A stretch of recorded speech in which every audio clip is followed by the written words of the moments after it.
Yeah, today's Make It Monday, it's dedicated to upcycling, repurposing, and making something once old and tired, new and fun again. One of the easiest ways to do this is by adding a fresh coat of paint and giving it your own style.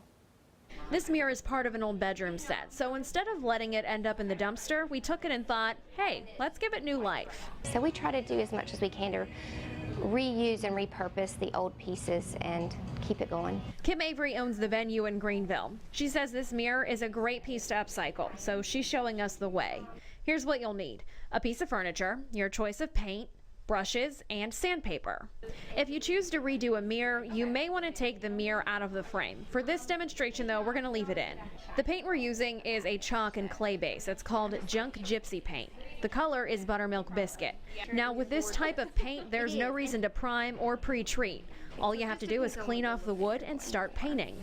Thinner, smoother layers are much nicer, and they give you a much more smoother finish, and I usually just do longer strokes. If you have any rough patches on your wood, you can smooth them out before you paint over that section. Take 320 grit sandpaper and go over the area. And you want to just kind of keep going till you feel it's a little bit more smooth and you don't have a raised area. Then just paint right over it. Keep your brush strokes in line with the grain of the wood. If you leave the mirror in the frame, don't worry if you get a little paint on it. When you're done, the paint will come off with a little glass cleaner. Paint the entire mirror and then repeat for a second coat and let it dry.